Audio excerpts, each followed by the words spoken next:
सबे बाबू, मुझे माफ कर दीजिए। मैंने आपको कल सुबह तक मूर्ति देने का वादा किया था। मैं अपना वादा पूरा नहीं कर पाऊंगा। ये आप क्या कह रहे हैं रामदास जी?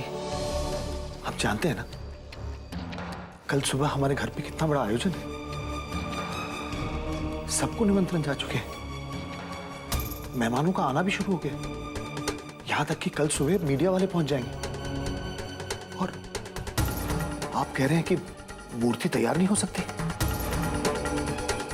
मौके की नजाकत को समझिए रामदास जी। कल सुबह इस मूर्ति की प्राण प्रतिष्ठा करनी है हमें। प्लीज आप किसी भी तरह से इस मूर्ति को कल सुबह तक तैयार कर दीजिए। सबे बाबू, मैं कैसे करूं? मैंने बहुत कोशिश की, लेकिन अरे लेकिन कुछ नहीं सर। आप इतने बड़े कलाकार हैं, आप अगर चाहे तो आपके लिए कुछ भी मुश्किल नहीं। चाहे तो अपने साथी कलाकार की मदद लीजिए।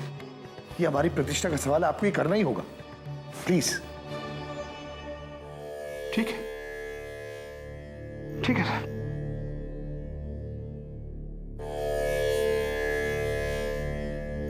ठीक है, एक बार और कोशिश करता हूं मैं। लेकिन अगर इस बार भी मूर्ति खंडित हो गई तो मैं कुछ नहीं कर पाऊंगा। अब मैं भैया जी को क्या जवाब दूंगा?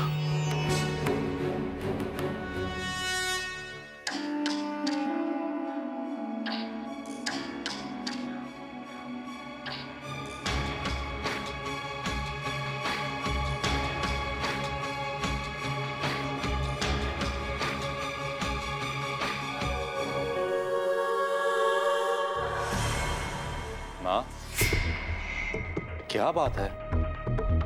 आजकल आप मुस्कुराना भूल गई हो क्या? जब भी आपको देखता हूं आप किसी ना किसी परेशानी से जूझ रही होती हो। और क्या करूं बेटा, मेरी आंखों के सामने मेरी दुनिया उजड़ रही है और मैं कुछ नहीं कर पा रही हूं। मुझे नहीं पता था ये गलती की इतनी बड़ी सजा भुगतनी होगी मुझे। तुम्हारे पापा से शादी करना मेरी सबसे बड़ी गलती थी। और अगर वो इस तरह से अपने पूज्य भाई साहब के कहने पर दोनों हाथों से दौलत लुटाते रहेंगे तो वो दिन दूर नहीं है जब हम सब सड़क पे आ जाएंगे। रिलैक्स माँ, इतना परेशान क्यों हो रही हो? अरे मैं हूं ना, मेरे होते हुए हमारी जिंदगी में इतना बुरा दिन कभी भी नहीं आएगा। मैं जानती हूँ बेटा, एक तुम्हारा तो सहारा है, लेकिन बेटा जो करना है जल्दी करना। कहीं ऐसा ना हो कि कलयुग की इस रामायण में वनवास हो जाए लक्ष्मण को और राम जी अयोध्या को हत्या लेंगे। अरे ऐसा कुछ भी नहीं होगा माँ। अब देखना, वनवास इस बार भी राम जी ही जाएंगे, लेकिन फर्क सिर्फ इतना होगा कि वनवास में राम जी जाएंगे अकेले और यहाँ लक्ष्मण जी आराम से बैठकर राजपाट संभालेंगे अपने बेटे के साथ। अब तो मुस्कुरा दो माँ। या तो माँ हमेशा वैसे मुस्कुराती रहो, ओके? और माँ आज मेरा एक पोलो मैच है, लौटने में देर होगी। ऑल द बेस्ट बेटा, जीत के आना। वैसे भी यहाँ क्या रखा है, सिर्फ धूम और तमाशा। मोक्ष, समधी जी आ रहे हैं और समधी जी के स्वागत की जिम्मेदारी तुम्हारी। जी। प्रियमदा, आप और संयुक्ता जो है उनके भोजन का प्रबंध करेंगी। कुछ बनाने से पहले मैं ये चाहता हूं कि आप वैष्णवी से पूछ लें कि विद्यासागर जी की पसंद नापसंद क्या है।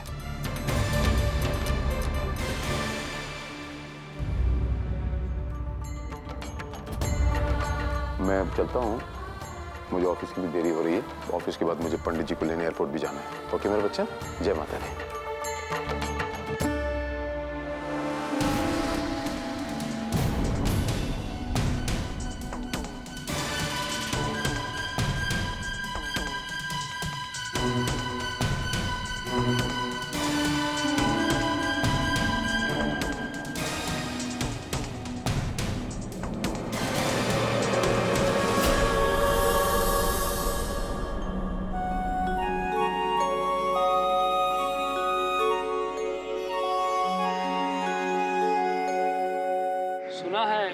पंडित जी ने अपने पद से इस्तीफा दे दिया है? हाँ भाई, ये सच है। आज तक ऐसा कभी हुआ नहीं है कि वैष्णो देवी का पुजारी स्वयं मुंबई जाकर एक और मूर्ति की स्थापना करे। सचमुच घोर कलयुग आ गया है। पैसों के लिए इतना बड़ा अपराध। अरे नहीं भाई, पंडित जी पैसे के लिए नहीं जा रहे हैं, बल्कि अपनी बेटी की खुशी के लिए वो जा रहे हैं। जाने दो भाई, बेचारे पंडित जी को उनकी बेटी के मोह ने मजबूर कर दिया होगा।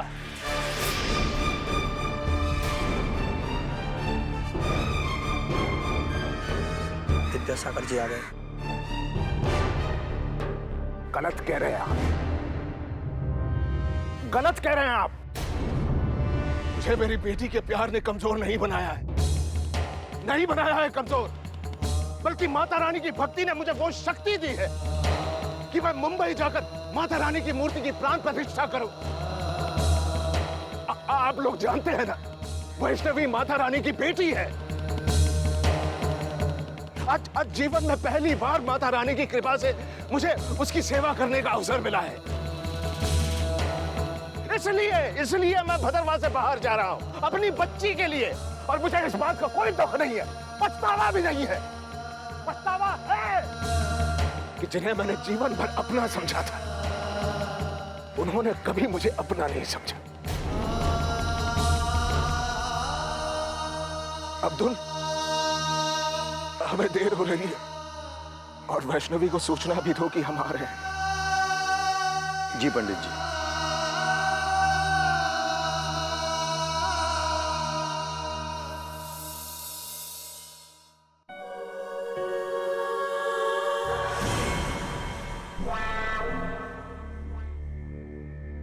तुम जा रहे हो बेटा? ऑफ कोर्स माँ, आज मेरा बहुत इंपॉर्टेंट पोलो मैच है और मैं उसे किसी पंडित की वजह से मिस नहीं कर सकता। लेकिन भाई साहब। अरे मैं उनसे नहीं डरता। अगर उन्हें उस पंडित की तीमारदारी करनी है ना, तो शौक से करें। मुझे उसमें कोई दिलचस्पी नहीं है। एनीवे, चलता हूँ माँ, बाय। अरे मोक्ष, कहीं जा रहे हो? हाँ जी, वो मैं वो बड़े पापा पंडित जी आ रहे हैं ना बड़े पापा, तो उनके स्वागत की तैयारी के लिए कुछ इंतजाम करने जा रहा था।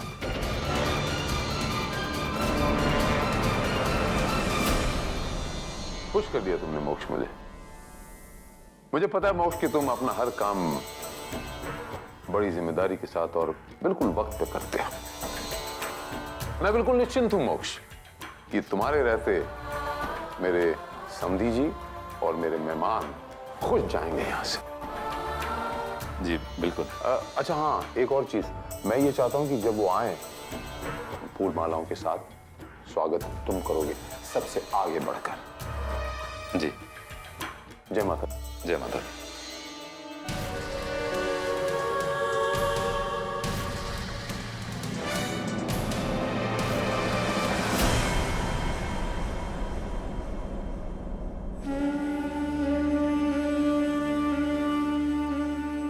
बाबूजी, आप तो बहुत खुश होंगे ना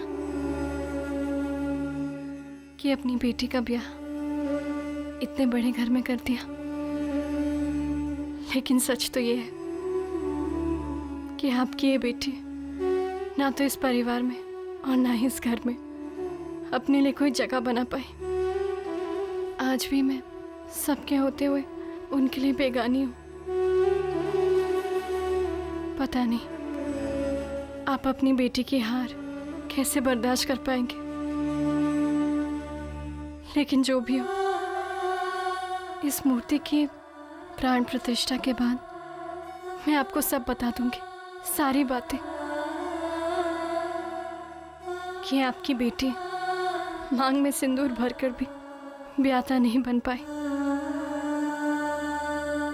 लेकिन अगर आपको इससे पहले मेरे और वंश के रिश्ते के बारे में कुछ पता चल गया तो? हाँ, मैं बहुत नाराज हूँ, समझे आप? बहुत हो चुका सभ्या, अब मैं और बर्दाश्त नहीं करूंगी।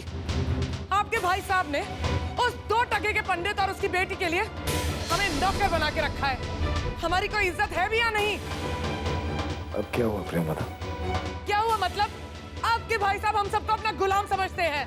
आज उन्होंने एक फरमान जारी किया है कि वो पंडित घर आने वाले हैं और हम सब लोग अपना अपना काम छोड़कर उस भिखारी पंडित की आवभगत में लग जाएं।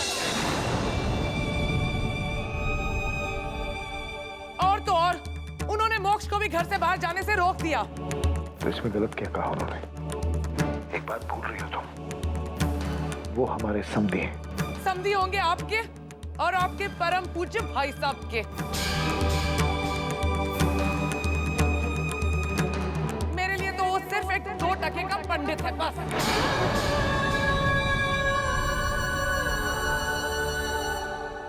मेरे लिए तो वो सिर्फ एक 2 टके का पंडित है बस। और आज मैं आपसे एक बात कहना चाहती हूँ, कान खोलकर सुन लीजिएगा। अपनी मनमानी कर कर आपने मेरी जिंदगी तो बर्बाद कर दी, लेकिन अब मैं आपको अपने बेटे की जिंदगी बर्बाद नहीं करने दूंगी। सभ्य जरा यहाँ तो आना। जी भैया। सभ्य, मेरी बात अभी खत्म नहीं हुई, फोन मत रखिएगा। फोन तो रखना ही पड़ेगा प्रियंवदा, भैया जी का आदेश है। मैं तुमसे बाद में बात करता हूं। सब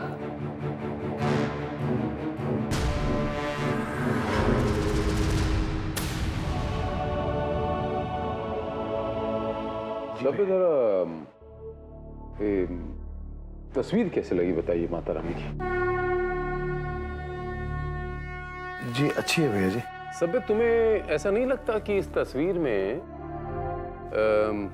थोड़े से और सुधार की जरूरत है? मेरे हिसाब से वस्त्र और थोड़े से चमकीले होने चाहिए, उसमें और निखार आना चाहिए। मेरा मतलब है कलर्स और इसमें ऐड हो जाएं और आंखें थोड़ी सी और बड़ी बड़ी हो जाएं, एकदम तेज हो जिसमें। आप समझ गए? जी सर। ठीक है, ठीक है। जय माता दी।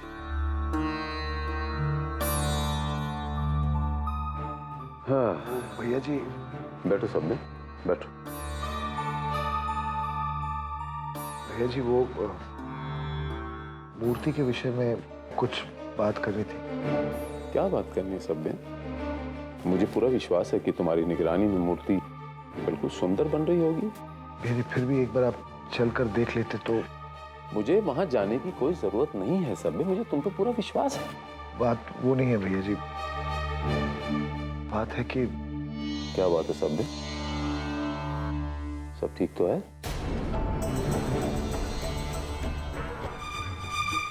मेरे भाई, मुझे तुम्हारी काबिलियत पे पूरा विश्वास है। परेशान क्यों होते? और मुझे ये बात पता है सब में कि तुम्हें इस बात का इल्म है कि वो मूर्ति समय पे मिल जानी चाहिए। ये हमारे परिवार की प्रतिष्ठा का सवाल है। जी भैया जी, आप बेफिक्र रहिए, सब समय पर हो जाएगा। शाबाश सभ्य, मुझे तुमसे यही उम्मीद थी। क्या हुआ छोटी माँ, आप इतनी नाराज क्यों हैं? कुछ नहीं, मेरे सर में दर्द है। ओहो, तो वो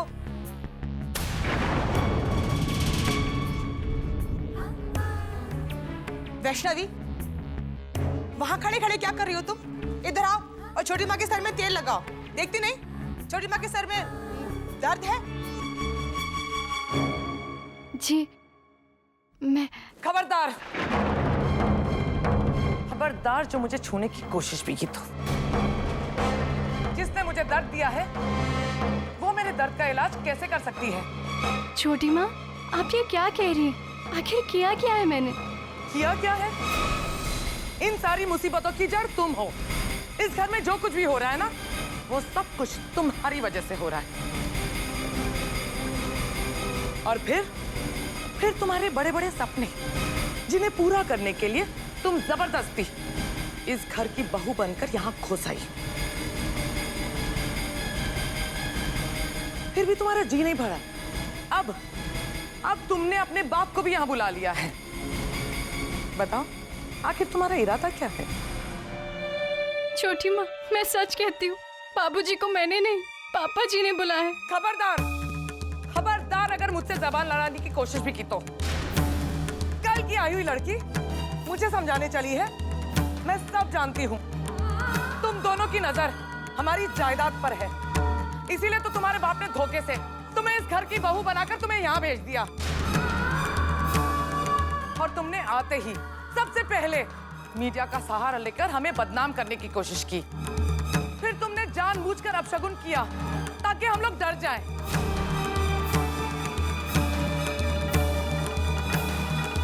इन सब से भी तुम्हारा जी नहीं भरा तो तुमने हमारी नन्ही सी गौरी को मारने की कोशिश की।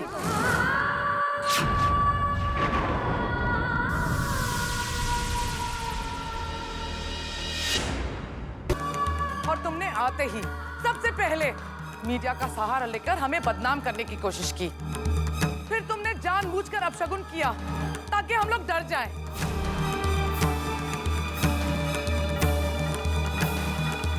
इन सब से भी तुम्हारा जी नहीं भरा तो तुमने हमारी नन्ही सी गौरी को मारने की कोशिश की। वो तो अच्छा हुआ कि वंश ने शहर के सबसे बड़े डॉक्टर को बुलाकर गौरी का इलाज करवाया और उसे मौत के मुंह से वापस ले आया, वरना तूने तो कोई कसर ही नहीं छोड़ी थी।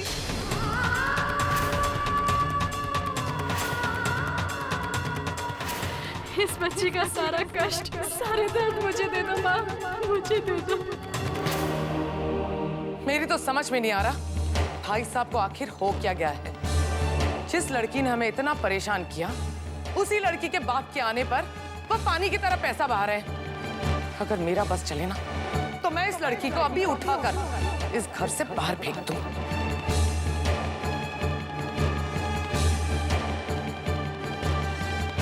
संयुक्ता, तुम यहाँ खड़ी खड़ी क्या सोच रही हो? तुम्हें नहीं लगता संयुक्ता कि हमारे साथ अन्याय हो रहा है? लगता है छोटी माँ, लेकिन हम कर ही क्या सकते हैं? बहुत कुछ कर सकते हैं संयुक्ता। अगर तुम मेरा साथ दो ना तो मैं अब भी जाकर भाई साहब से बात करती हूँ कि हम उस पंडित का स्वागत नहीं करेंगे। छोटी माँ, मैं पापा जी के खिलाफ नहीं जा सकती। आप गौतम से बात कीजिए ना, ये जैसा कहेंगे मैं कर लूंगी। मैं तो इनकी परछाई हूँ ना। मुझे माफ कर दीजिए छोटी माँ, मैं पापा जी के खिलाफ नहीं जा सकता, क्योंकि पापा जी जो भी करते हैं हम सबके भले के लिए करते हैं और उनका किया हुआ कोई भी काम कभी गलत नहीं हो सकता। तुम गलत समझ रहे हो गौतम। मैं भाई साहब के खिलाफ जाने को नहीं कह रही हूँ और ना ही मैं उन्हें गलत ठहरा रही हूँ। मैं तो सिर्फ इस लड़की और उसके बाप के खिलाफ जाने को कह रही हूँ। हे माता रानी, अगर बाबूजी ने ये सब देखा तो क्या होगा? वो ये अपमान बर्दाश्त नहीं कर पाएंगे, टूट जाएंगे वो माता रानी।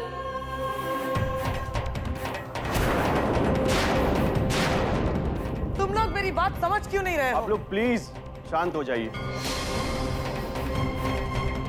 और पापा जी ने जैसा कहा है वैसा ही कीजिए। नहीं, तुम लोगों को जो करना है वो करो।